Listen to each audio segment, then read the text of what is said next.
મારે તો વધારે કહેવાનું નથી, પણ ખરેખર સમાજ કલાકારના રવાડે ફરી ગયો છે. હું તો કહું છું કલેક્ટર કેમ કરો. હાલ તો મારા નરોડભાઈ જબરદસ્ત કલેક્ટર આયા છે, એ કેમ કરો, કલાકાર કેમ મત કરો. કલાકારે ખરેખર સમાજની દશા બદલી નાખી છે. આજે આપણે બધાએ ખરેખર દિશાની દશા બદલવાની વાતો કરે છે, પણ પહેલા આપણે બધાએ દિશા નક્કી કરવાની છે. તમારે ધ્યેય લક્ષ્ય નક્કી કરો, તમારું ધ્યેય નક્કી કરો. મેં આજે એવું ઘણા વિદ્યાર્થીઓ જોયા છે બોર્ડની ઓડીમાં ઓસીડી પણ સારા ટકા લાયા છે, બેસના તબેલામાં ઓસીડી પણ સારા ટકા લાયા છે. તમે કહો માહોલ નથી, માહોલ બનાવવો પડશે.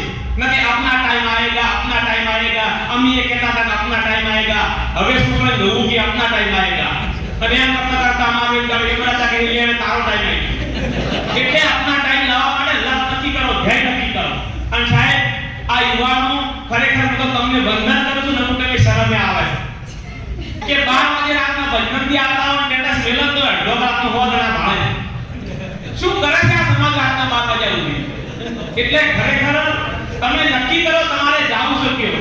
એટલે ખૂબ હું તો કોઈ તમને વધારે સલાહ નથી આપતો, પણ હવે કલેક્ટર કેમ કરો, કલાકારો કેમ મત કરો. આ કલાકારોએ સમાજની દશા બદલી નાખી છે.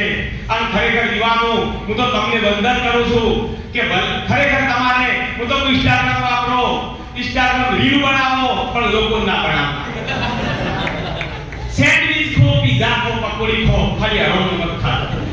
અને ખરેખર આ સમાજ છે ને કલાકારના રવાડે એને સ્ટેટસ કેવો મૂકે છે. એક તો હોય તો હુક લગડી જાય, હાવતના જણબાસી જેવા ભાઈબંધ થી આવે, મારા જેવા હુક લગડી કોઈ કૂતરું ભાઈ તો ઉડી જતા હોય. અને એવો સ્ટેટસ મેળવાનું હોય, આપણા સ્ટેટસ આપણા ભાઈઓ બાતા હોય, આપણા વેવાઈઓ બાતા હોય, અને તમે તો જોવા વાળા જોતા રહી જાય, બળવા વાળા બળતા રહી ગયા. કેમ બાવાની વાતો કરો છો તમે? દુનિયા જલે તો જલે, રોણાની ફરક ના પડે.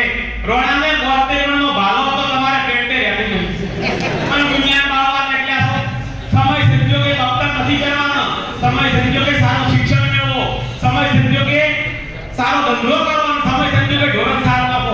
કોઈ ડોક્ટર કહેવાનો નહીં તમારે. એટલે ખરેખર આવા સમાજને હું તો વંદન કરું છું. અને હવે બીજું લગ્નની સીઝન આવી છે તો ઠાકોર સમાજમાં જો જાજરૂ બાથરૂમ નથી રહી, 20,000 ના ડીઝલ આપે. એવા લોકોને કહું છું કે તમે આ તાયફા કરવાનું બંધ કરો. હલ્દી રસમ, મહેંદી રસમ, બેલની રસમ, રસમ તમારો મા બાપનો રોહ નીકળી જાય છે. એટલે ખૂબ વાતે કથા કરો. નકે આ તો નો બકા પેલા એક જણ બીજો ઢુકડે પહેરવાનો, આખું ઘર બીજો ઢુકડે પહેરે હલ્દી રસમમાં. એટલે આવું મત કરો. બાજુવાળા કરે નથી કરવાનું. તમારે શું નક્કી કરવું તમારે તમારા. અને હું તો યુવાનોને કહું છું કે ગમે તે કામ કરો, એક વાત યાદ રાખો, મારો બાપ કોણ છે, મારો ગુરુ કોણ છે, મારો પિતા કોણ છે, આ વાતને ભૂલશો નહીં ક્યારે. મા બાપને કલંક લાગે એવું કામ મત કરજો. અમે પણ જો આજે ખેડૂત સમાજમાંથી આવું છું, મેં 4-5 છોકરા સારા રોજગાર ઉપર લગાયા છે. મારા દીકરાની પત્ની ડ્રોન દીદી યોજનામાં સિલેક્શન થઈ. આજે રોજના 15 દિવસ વેટિંગમાં છે, રોજની 10 ફ્લાઇટ ઉડાડે છે, રોજના 7,000 રૂપિયા કમાય છે. અને ખરેખર ભૂંગળ પ્રથામાંથી મેં ડ્રોન પાયલોટ બનાવી, પૂના મોકલી, તાલીમ લઈ આજે 15 લાખનો સરકારે ડ્રોન ફ્રીમાં આપ્યું છે. એટલે ખરેખર આ સમાજ એવું નથી કે અમે ફિરકીયાને સંભાળ્યા છીએ. અમારા નથી એક પુત્ર વધુ હાજર અહીંયા પિંકીબેન, એટલે અમારા ઘરમાંથી પણ બંને પુત્ર વધુઓને નોકરી પવરાઈ છે, દીકરીને નહવા આવે છે.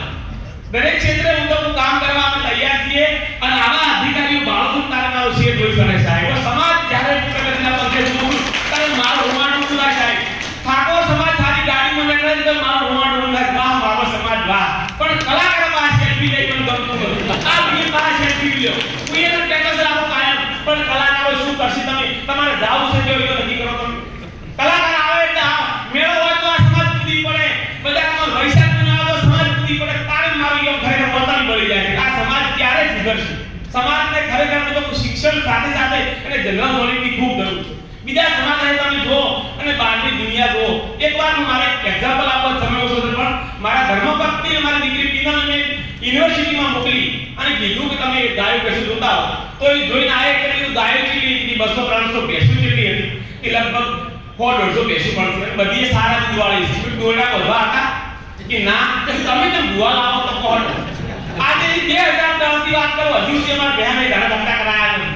એટલે દુનિયા બહારની દુનિયા જોવો તમે. આ હું તો બધા કહું છું કે પુણે હું જોઈ ભર્યું ભરો, 11 થી જોઈ ભર્યું ભરો, પણ આમાં સારા ખેડૂત નગર ભરો તો બહુ મજા આવે. આવશે નકર માતાજી વચ્ચે જ આવવાનું છે આજે વધારે સમય કોઈ લેવો નથી અહીં બોલાવી મને સન્માન કર્યું અધિકારીઓને મને દર્શન કરવાનો અવસર આપ્યો બદલ